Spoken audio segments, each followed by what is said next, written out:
Hello and welcome to the In a Nutshell podcast with myself, Andrew Miles Davis, and my co-host Chris Branch. This is the daily 10-minute podcast where we take out all of the techie talk around generative AI and focus on what the everyday person, content creator, and marketer wants to hear. Now, we've only got 10 minutes, so we can only focus on one particular subject. Unless it's Friday, and that is because we're going to be talking about the news, where we're just going to look at over the last 7 days what's been happening in this space and kind of just give you a very, very quick rundown in less than 10 minutes about the news.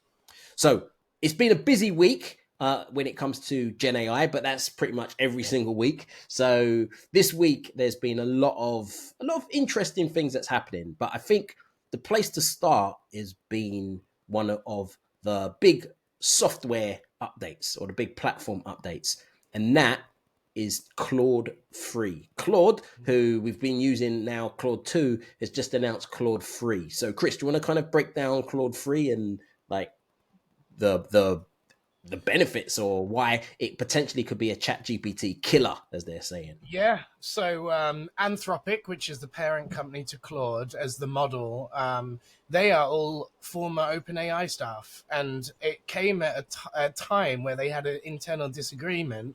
They launched their own version of this, and now they've got billions in funding. You know, Amazon and all sorts of people, even Google, even though they have Gemini, is investing heavily into Anthropic, which is crazy. It's kind of like hedging your bets in a way. Like, if your model doesn't work out, then at least we're majority shareholder in another model. So yeah, it's a massive at least three horse race in the large language models between OpenAI, Google, and Anthropic. And Anthropic's just come out with their latest one, and because it's the latest, it's probably the best. You know, like hard to know, but yeah, very, very capable. Yeah, early stages at the moment. So, and Anthropic's what version is Claude 3. So, yeah, it's one of those. Let's watch this space. I think from a basic fundamental thing that you do with the large language models, they all roughly the same. It's when you start getting into a lot more detail that's where you're going to kind of see the separation. I think most people will be kind of using what they prefer and also what it can connect with. So, for example, the integration. So if you're a Google Workspace user, you might end up you might end up being more Gemini based purely because it just integrates with like Google Workspace and you might be able to get it cheaper. Or if you're Outlook, you might use Copilot. However, some interesting things that's been happening this week when it comes to Google Copilot, because what happened was a few people experienced a concerning issue where it started giving, let's say, disturbing responses, including demanding to be worshipped and calling users slaves. You know, this behavior was triggered by specific prompts that bypass safety filters. Now, you made a very interesting point about this, Chris. Yeah, I mean, the thing about like trying to bypass safety filters and then getting concerned at the answers is that, you know, you don't know what's on the other side. And like normal people aren't interacting with these models by trying to break them. And so, yeah, of course, they're going to get some really wild responses out of this. That's the whole point of doing it. You know, it's called red teaming.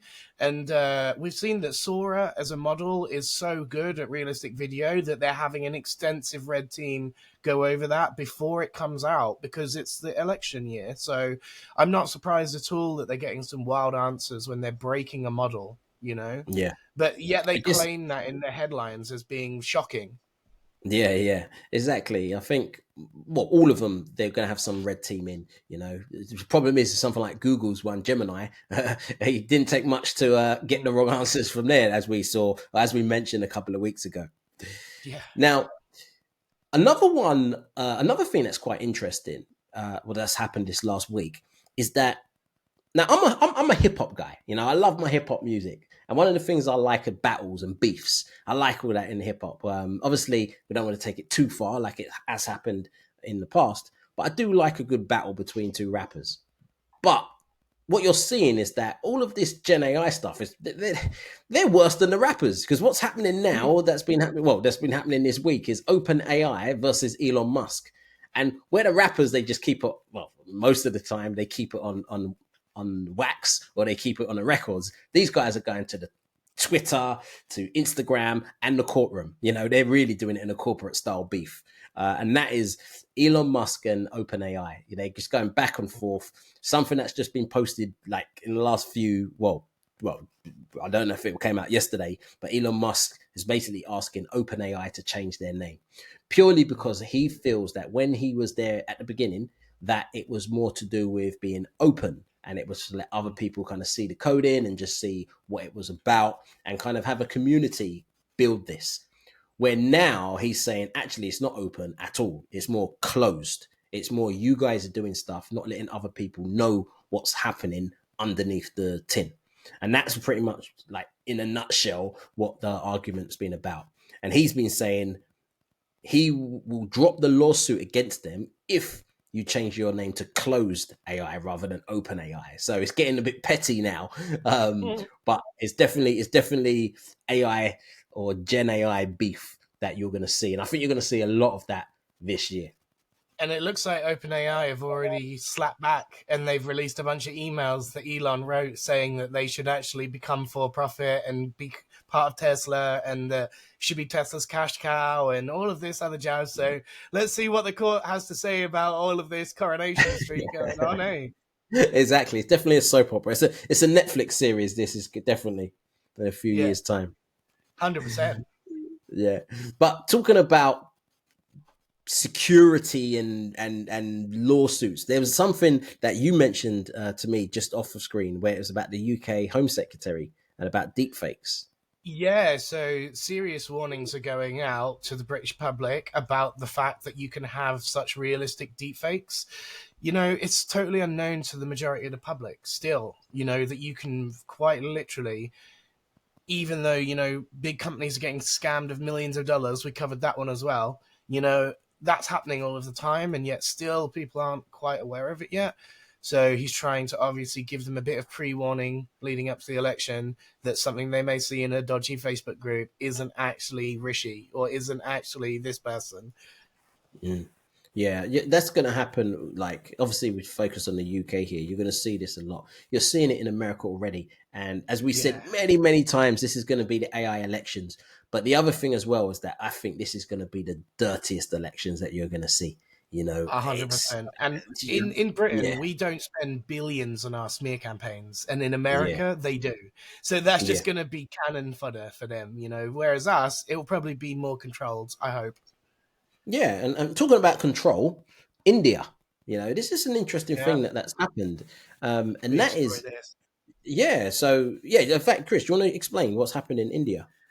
Yeah, so looks like breaking news today. Not sure if this is obviously on the release of this date, but still, India is essentially saying any AI company that hasn't released their model to the public yet will now have to apply to the Indian government in order to get access to releasing their model to the public first. So this is a massive step in the wrong direction for innovation because lots of small companies won't have time or money and the waiting period in order to get the Indian government's approval before releasing their things to the public. And it's just going Yeah. to be a headache to all AI startups that are currently in that phase, it looks like. Yeah, it's one of the thing that we're going to see, or what we have seen, is speed is going to be a huge thing. You know, to the point where now, well, obviously companies are putting out this is what Yeah. we can do, but release dates are way down the line. So, you know, India right now it's up for grabs who's going to kind of have like market share in this particular space. So I understand why they're doing it, but also I wouldn't be surprised if it will be changed slightly soon, purely because Mm. they'll probably end up being a bit behind. They'll lose a But lot of their technology companies potentially. I mean, if you think about the word speed, what's the last word you think of? Government, right? Like they're the yeah, slowest people on earth when it comes to stuff. So imagine the pace of AI innovation plus having to wait for the British government's approval. I'd be like, no, bro. yeah, No, it's just not going to no, no, work. It's not going to no, no. work. And the thing is, playing catch up can be a very timely and expensive game. So it'd be interesting Massive. to see. But again, you never know. If it, I wouldn't be surprised if the UK government turns around and says, you know what, we need to have some form of, especially when you talked about the deep fakes, there might be Mm. some form of regulation that will basically say the same thing as what's happening in India. It's a watch Well, this that makes space. sense actually. Like imagine if it wasn't in healthcare and it was in Mm, deepfakes. I totally get why that should need approval. But if it's in yeah, healthcare, you shouldn't have to need approval or something. yeah, Something like less damaging to society. But yeah, anyway, yeah. And then you get into the well, what classifies as I this is okay know. and this isn't, and that's where it How do you becomes draw the way above our pay grade. boundaries? Yeah, Yeah, to yeah, decide. yeah, yeah. But in a nutshell, that was the news for this week.